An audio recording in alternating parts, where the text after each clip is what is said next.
Hi guys, വണക്കം, നമസ്കാരം, നമസ്തേ. ഞാൻ നിങ്ങളുടെ ശ്രീഹരി നോട്ട് റിവ്യൂ എന്ന സീരീസിൻ്റെ പുതിയൊരു എപ്പിസോഡിലേക്ക് നിങ്ങൾക്ക് എല്ലാവർക്കും സ്വാഗതം.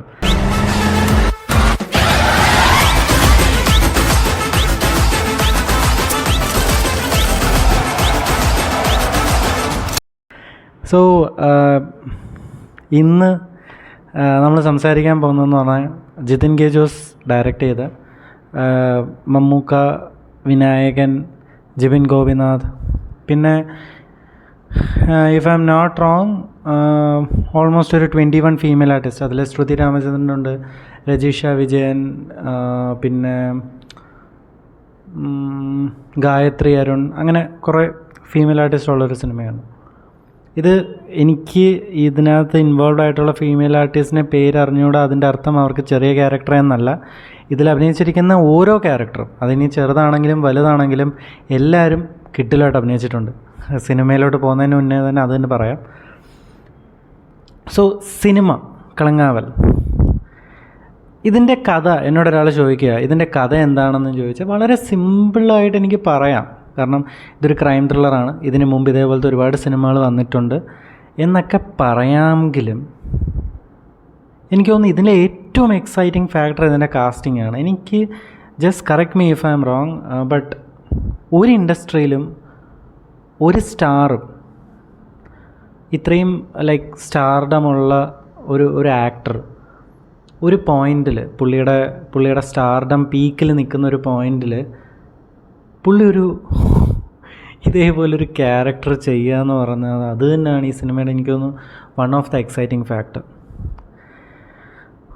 മമ്മൂക്ക കിടിലമായിട്ട് ചെയ്തിട്ടുണ്ട് ഇതിൽ. പുള്ളി എനിക്ക് തോന്നുന്നു പുള്ളിക്ക് അറിയാം, ഇനി പുള്ളിക്ക് ഒരുപാട് കാര്യങ്ങൾ എക്സ്പെരിമെൻ്റ് ചെയ്യണം. പുള്ളി അതുകൊണ്ട് തന്നെ അത് ചെയ്യുമ്പം പുള്ളിയുടെ ഒരു എക്സൈറ്റ്മെൻറ്റ് നമുക്ക് സ്ക്രീനിൽ കാണാം. പുള്ളി അത്ര പാഷനേറ്റായിട്ടാണ് പുള്ളി ഈ സിനിമ ചെയ്യുന്നത്. അതേപോലെ പുള്ളി ഒരു ഇൻ്റർവ്യൂവിൽ പറഞ്ഞ എനിക്ക് ഓർമ്മയുണ്ട്, I always want to be called as a actor not a star. അത് പുള്ളി ഇതിൽ തെളിയിച്ച് വെച്ചിട്ടുണ്ട്.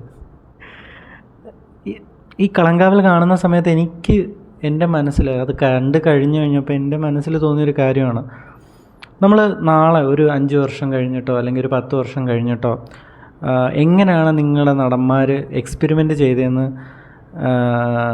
പറയുന്ന സമയത്ത് നമുക്ക് കാണിച്ചു കൊടുക്കാൻ ഇതിനു മുമ്പ് കുറച്ച് സിനിമകളുണ്ടായിരുന്നു. ഇപ്പം ലാലേട്ടൻ്റെ സതയമാണെങ്കിലും ദിലീപേട്ടൻ്റെ കമാരസംഭവം എന്ന് പറഞ്ഞ സിനിമയാണെങ്കിലും കുറച്ചൊരു നെഗറ്റീവ് ഷെയ്ഡുള്ള പൃഥ്വിയേട്ടൻ്റെ വാസ്തവം, ഒരു പോസിറ്റീവും നെഗറ്റീവും എല്ലാം കലർന്നൊരു ക്യാരക്ടറുള്ള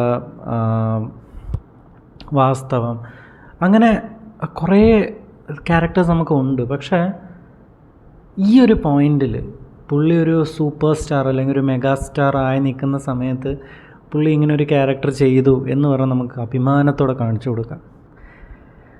മമ്മൂക്ക ഇതിന് മുമ്പ് പുഴു എന്ന് പറയുന്ന സിനിമയിലാണെങ്കിലും, അത് കഴിഞ്ഞിട്ട് അബ്രഹാം ഓസ്ലറിലാണെങ്കിലും, അത് കഴിഞ്ഞിട്ട് ഭ്രമയുഗം എന്ന് പറയുന്ന സിനിമയിലാണെങ്കിലും ഒക്കെ അത് ചെയ്ത സമയത്ത് നമുക്കൊരു എക്സൈറ്റ്മെൻറ്റ് ഉണ്ടായിരുന്നു. അതേ എക്സൈറ്റ്മെൻറ്റ് ആണ് ഈ സിനിമ കാണാൻ നമ്മൾ തിയേറ്ററിൽ പോയി ഇരിക്കുന്ന സമയത്ത് നമുക്കുണ്ടായിരുന്നു.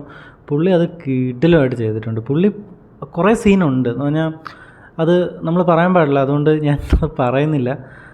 സിനിമ സ്റ്റാർട്ട് ചെയ്യുന്നു, സിനിമയിൽ നമ്മളെ പാരലായിട്ട് പാരലായിട്ട് നമ്മളെ 2 കഥകളും ഇങ്ങനെ കാണിച്ച്, 2 പേരുടെ കഥകളും കാണിച്ച് ഇങ്ങനെ മുന്നോട്ട് പോകുന്ന സമയത്ത് ഇൻ്റർവെല്ലൊരു പഞ്ച് തന്നു. സാധാരണ ഞാൻ സിനിമ കാണുന്നതിന് മുന്നേ എനിക്ക് കുറേ റിവ്യൂ ചാനൽസ് ഉണ്ട്, ഞാൻ ഫോളോ ചെയ്യുന്ന റിവ്യൂ ചാനൽസ്.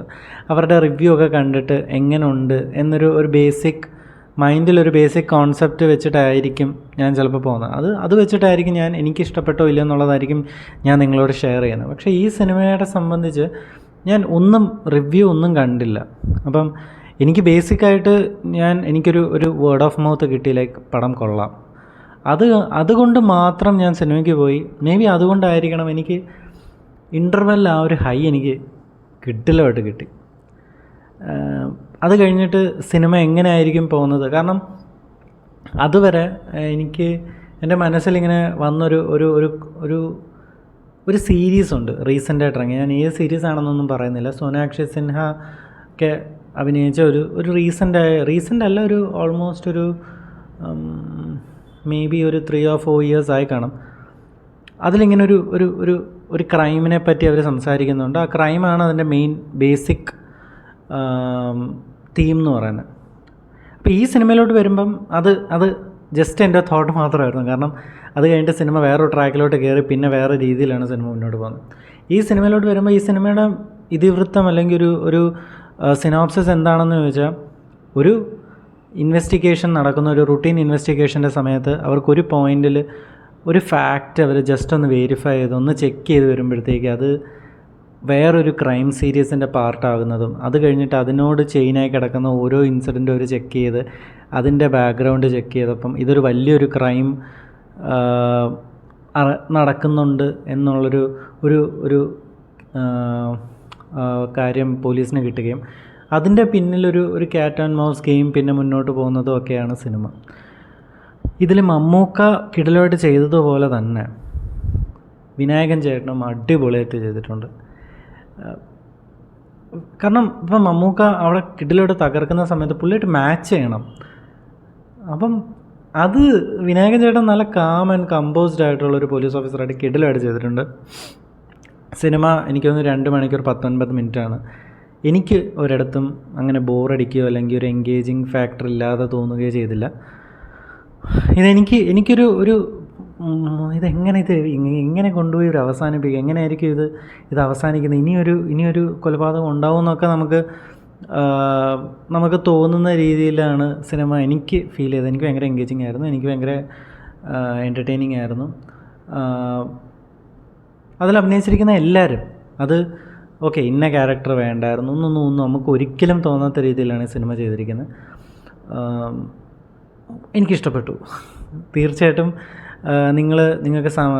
നിങ്ങൾക്ക് ഇതേപോലുള്ളൊരു ജോണർ ഓഫ് സിനിമാസ് ഇഷ്ടമാണെങ്കിൽ, അല്ലെങ്കിൽ മമ്മൂക്ക എന്ന് പറയുന്ന നടനെ ഇഷ്ടമില്ലാത്ത മലയാളികളില്ല.